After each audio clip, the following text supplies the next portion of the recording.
Good morning, everybody in Rise Up. How are you? So,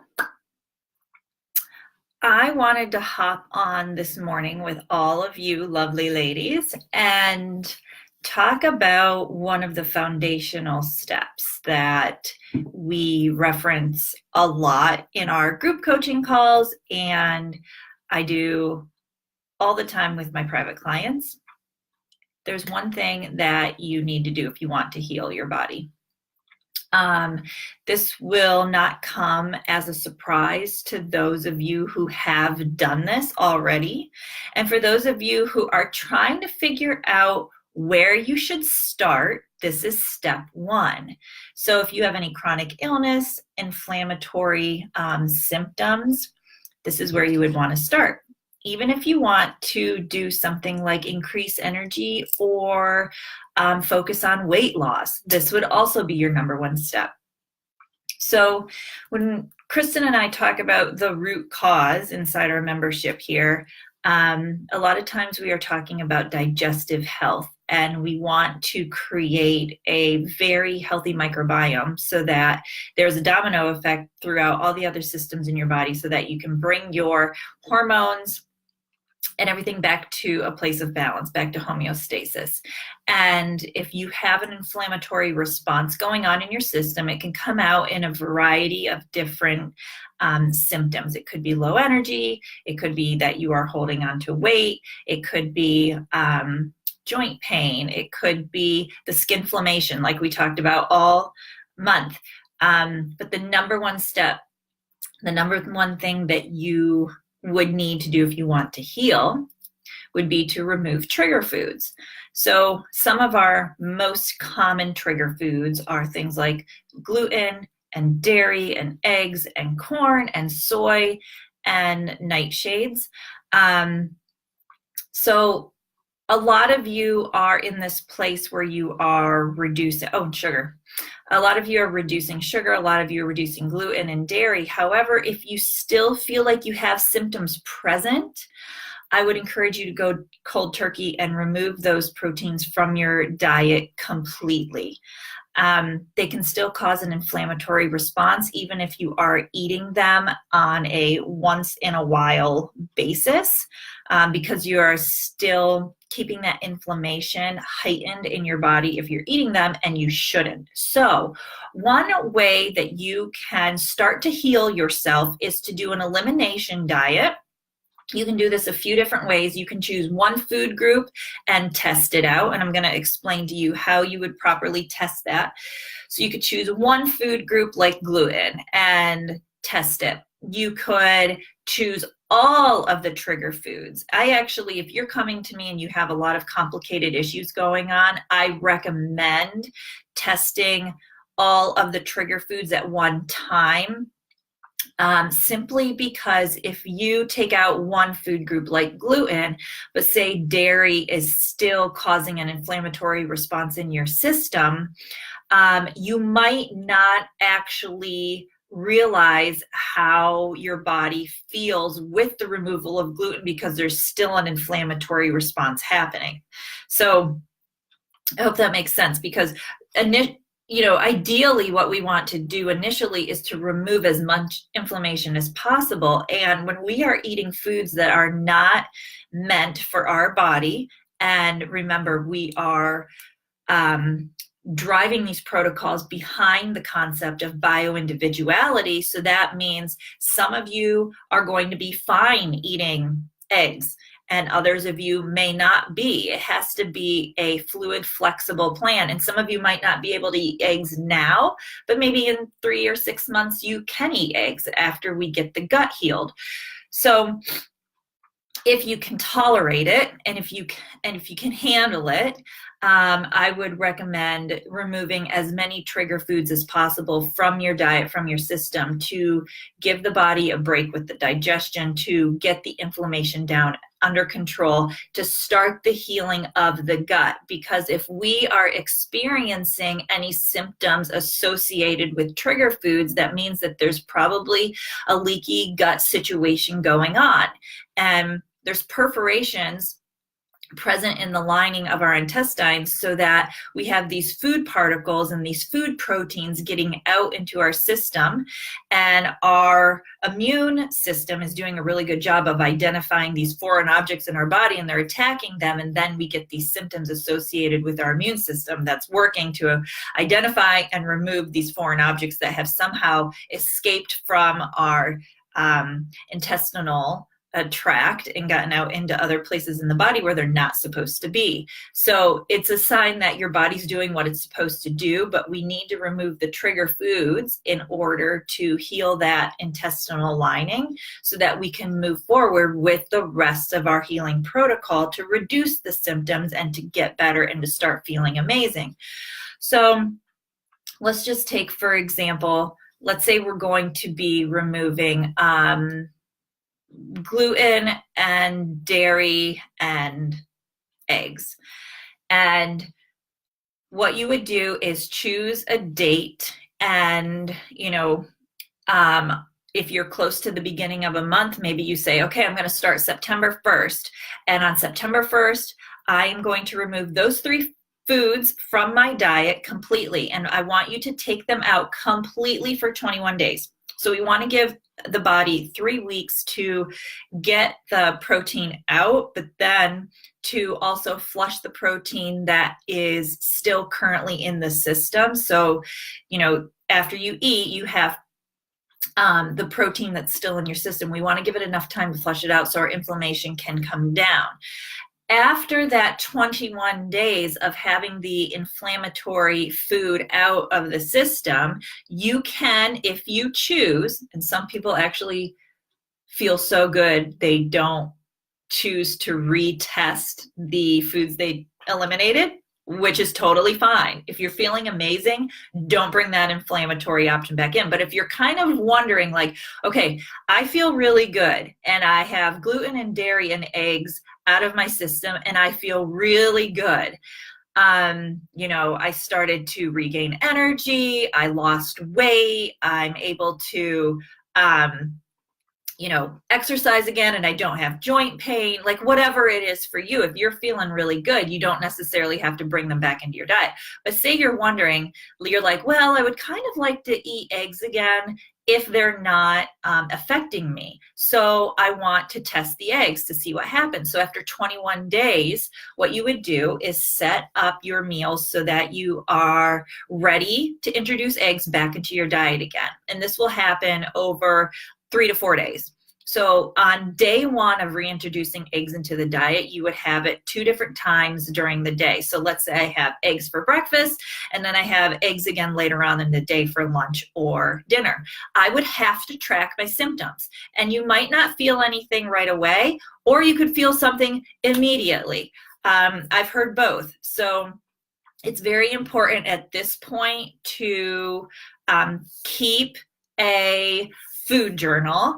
And I actually have a file that I am going to upload for all of you Rise Up ladies, and it's going to be a way to track your introduction of the food, and then you can check off symptoms underneath. So I have a file I'm going to share with you.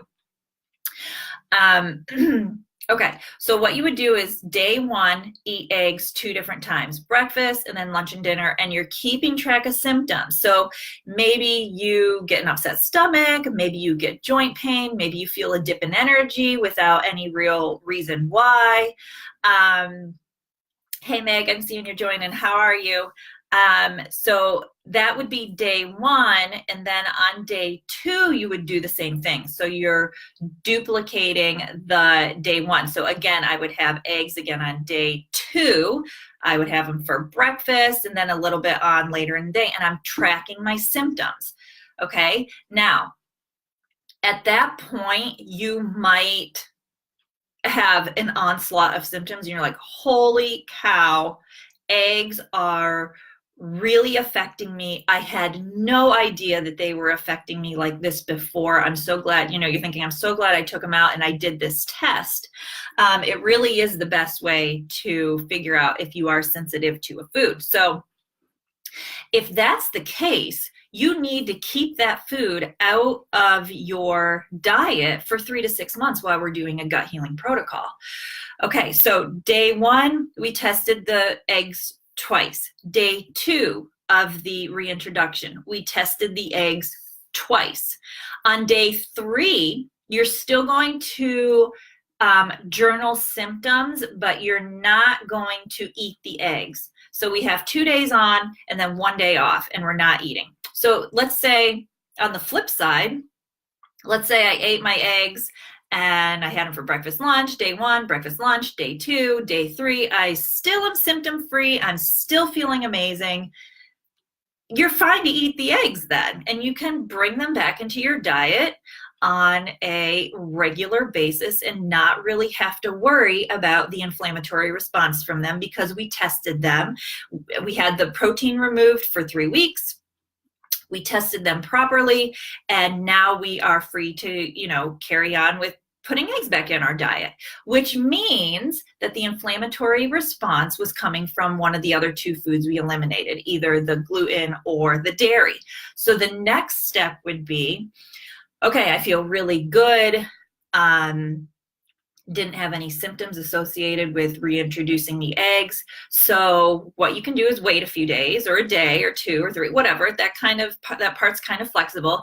And then you could test the dairy. There is a caveat a little bit with the dairy. I don't think a whole lot of dairy is good for any one individual. However, I'll use my experience as an example. When I was going through my healing, I kept gluten and dairy out for 6 months, no matter what. And then when I wanted to reintroduce dairy back in, I actually reintroduced it with things like yogurt and cheese. I never drink a glass of milk anymore. I never have a ton of dairy at one time, because it is super inflammatory to the system. And I notice when I have it consistently, I will start to experience joint pain in my knees. So that's an indication that I have an autoimmune condition, and it's an indication that dairy is one of the things probably years and years ago that kept my system inflamed. So it's smart for me to keep it to a minimum. Even though I went through the gut healing protocol, I can eat dairy now and there are no side effects. However, I'm smart about keeping that to a bare minimum. And it usually is like feta cheese on a salad, or if I go to a restaurant, I might have like a specialty cheese or something like that, or I might use some pecorino romano. I'm not drinking milk. I'm not having dairy-based yogurts. I eat coconut-based yogurts. I'm digressing a little bit. However, my point was, when you reintroduce dairy into your diet, you want to do it in a smart way. So, if you find after you go through the same protocol like we did with the eggs, day 1, you're having it twice. Day 2, you're eating the food twice. Day 3 is an off day, but you're still tracking symptoms. Hey, Lane, how are you doing?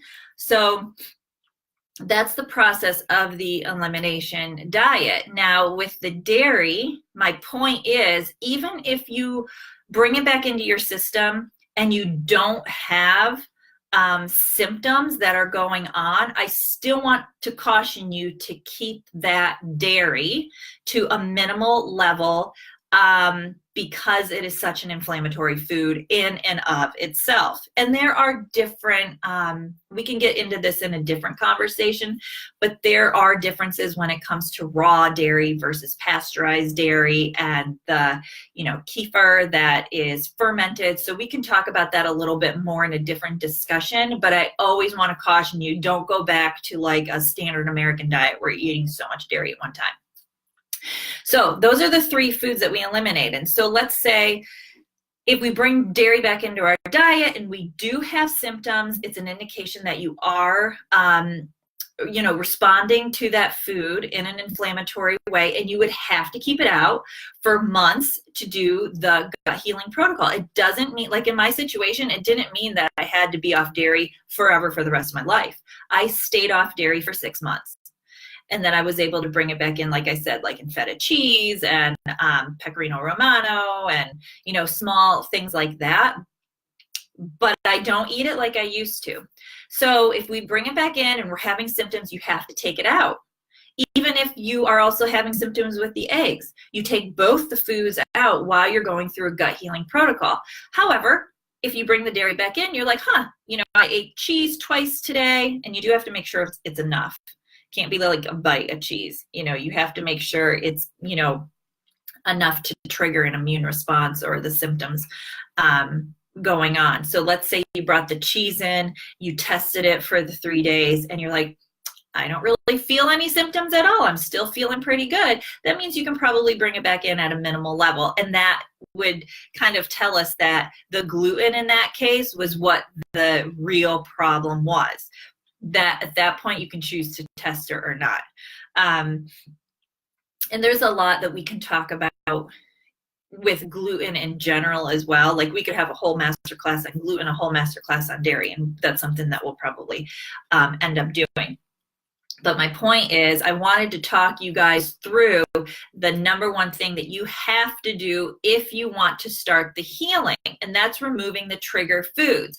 So if you've tested gluten, if you've tested dairy, if you've tested eggs and they're in your diet or not, you need to be testing soy. You need to be testing corn if you're still having symptoms. You need to be testing the entire family of nightshades, which if you have an autoimmune condition, I guarantee that there could be one of the foods in the nightshade family that's causing inflammation. So things like tomatoes and peppers and tomatillos and eggplants, and there's a variety of spices in the nightshade family. Those sorts of things could be triggering some autoimmune responses going on. And I see Brooke just gave us a thumbs up. Maybe you can share your experience with nightshades. But a lot of people who have an autoimmune response need to consider doing the elimination diet with nightshades. And then what you would do with the nightshade family, you would have to test each food in the nightshade family separately. Okay, so if I eliminate nightshades and I'm like, gosh, I really want to, and it's been out of my diet for, what did I say? 3 weeks. It has to be out for 21 days. And I'm like, gosh, I really want to see if whatever, I'm missing tomatoes so much. You would actually test the tomatoes in their raw form. Then you would test the tomatoes in their like canned form from the shelf of a grocery store. If that's something that you eat, you want to test everything almost like a science experiment. You want to be very mindful about how the different foods can be eaten. So with tomatoes, we can have them raw, we can have them cooked, we can have them canned, we can have them in salsa. I know it seems like a laborious process, but there are people who I have worked with before who can eat like tomato sauce, but they can't eat the raw tomatoes. And they know that because they did the reintroduction of the foods properly. So the raw tomatoes would spur some symptomatic responses. It would trigger the immune system. But when it was cooked, they were okay to have it in like a pasta sauce or something. And I just want to remind you that as you go through this healing protocol, it is not a forever commitment.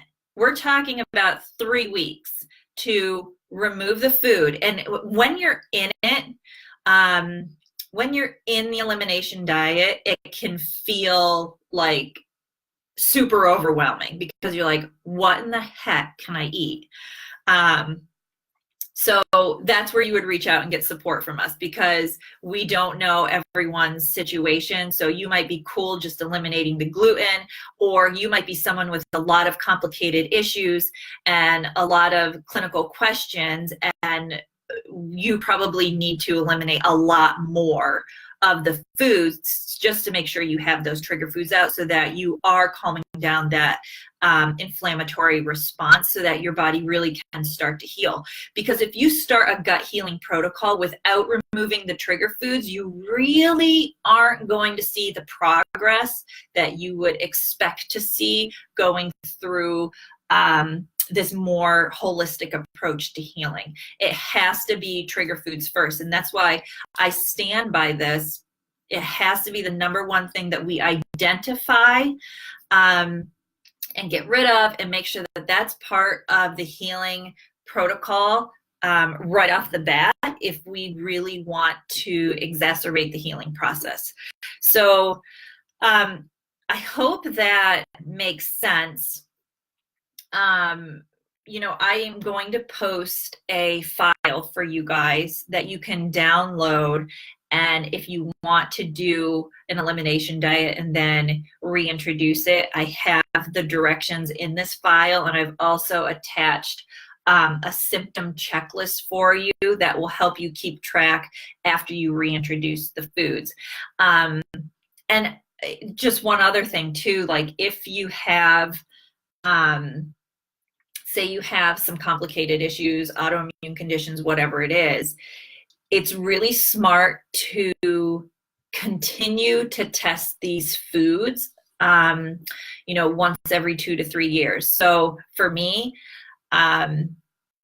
you know, when I took the dairy and the gluten out for 6 months and I realized I was able to bring the dairy back in on a very limited basis and not have any symptoms associated with it, I will still go through times where I will eliminate dairy completely from my diet just to see where I'm at. And it doesn't cost anything. And it's not really that big of a deal because to me, 3 weeks is like nothing when it gives you such good information to your overall health and longevity. So I will still take time where I will remove dairy for 3 weeks and I'll retest it and I'll see like, okay, you know, where am I at right now? Does my gut need support? Because this is an ongoing thing. Like you always want to be on top of the foods you're eating and see how they react because I have an autoimmune condition, a year down the road, if I'm not careful with, you know, taking care of my gut health and being mindful about, you know, my stress levels and things like that, I could develop a sensitivity to nightshades. It's not uncommon to you know, feel like you're quote unquote healed and then you kind of fall off the bandwagon a little bit and you start to eat the wrong foods and then you have a sensitivity to a different food, but you wouldn't know it unless you really are mindful and you know how to do a proper elimination diet of the foods that could be triggering you and then you know, reintroducing them properly. So it's really good to go ahead and do, you know, it's like a checkpoint. Like you take your car in and you get, you know, you change the oil once every, you know, few thousand miles. It's kind of the same thing with your body. You want to keep, you know, you want to keep up with these different checkpoints so that, you know, if your healing protocol has to shift gears a little bit, it can do that. So let me know if any of you guys who are on right now have any questions about that. If you are either watching it live or in the replay, if you could let me know what foods you have already eliminated from your diet that you know you would react to, I would appreciate that. It will actually help me be able to, you know, help with, you know, posting recipes. I can keep certain elimination diets in mind. But if you're already eliminating food, let me know. If there are foods that you are curious about eliminating, let me know. If you've never done an elimination diet, let me know. It'll give me a good idea of where everyone is in the group. And like I said, I'm going to be posting a resource for you guys that you can print off. It's a printable. And a few of you in the group have actually already used it, but it's good to have you know, in our resources section so that you can pull it whenever you want. So yeah, I'm super psyched for all the progress that everyone is making. And Never done okay, so Lane's saying she's never done a real or a full elimination diet. Yeah, I remember, Lane, when we were talking, you were being really mindful about reducing certain food groups. Like I know sugar was a big one. I think we were talking about, reducing gluten. But it could be like if you still feel like there's something that's holding you back, that you're plateauing, you can't really get to the next level of healing, my advice to you would be to do a proper elimination diet with any of the foods that I mentioned earlier in the video, and reintroduce them and see how you feel. Because 3 weeks still is not it's not very long of a time to. So one thing that you can do is figure a week's worth of meals where you would have all the trigger foods out of your system, and then you repeat that meal plan for 3 weeks. So you could, based off of your symptoms, you could be considering, maybe do a proper elimination diet with dairy next, or if you want to remove all the trigger foods that I had mentioned, and I'll go over them because I can't remember when you hopped on, but sugar is a big one. And everyone knows that reintroducing large amounts of sugar back into your diet, not a smart thing. We're not even going to go there. We're not going to do that. However, with like the gluten, here's the other thing for me with the gluten, like I can now tolerate einkorn flour, which does have gluten in it. It's an ancient grain. It's not processed like the other wheat is. So I can tolerate that. So if I'm making like pies around Thanksgiving time or whatever, I don't eat it very much, but a few times a year, if I eat wheat, if I want like a really good pie crust or something, I can tolerate einkorn. And that's what I give my kids too. But it would be gluten, dairy, eggs, corn, soy.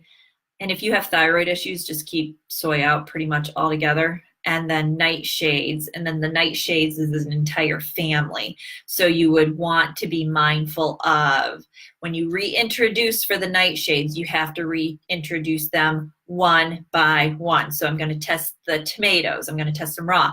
Then a few days later, I'm going to test them canned. And then I'm going to test the peppers. And you want to test the pepper separately. There's like a bajillion different ones, but test the ones that you eat the most often. So I'm going to test like a green bell pepper, and I might test like the banana peppers.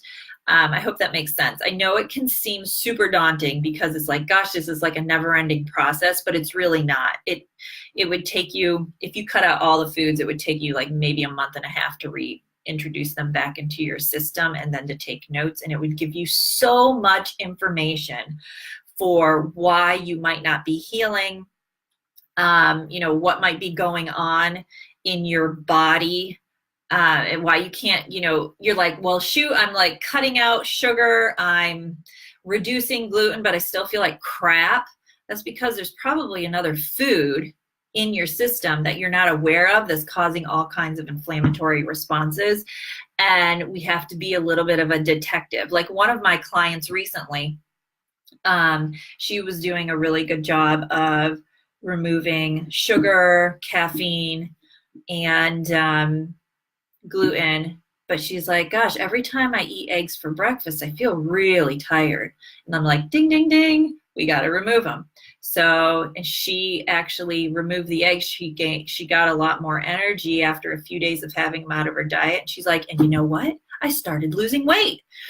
So what happens is when our body's in that inflammatory state, it's going to hold on to the weight. So that's another thing that could happen if you get the right foods out. Okay, guys, so let me know if you have any questions about that. I'm going to post the file for you. And yeah, if there's anything else I can do for you, let me know.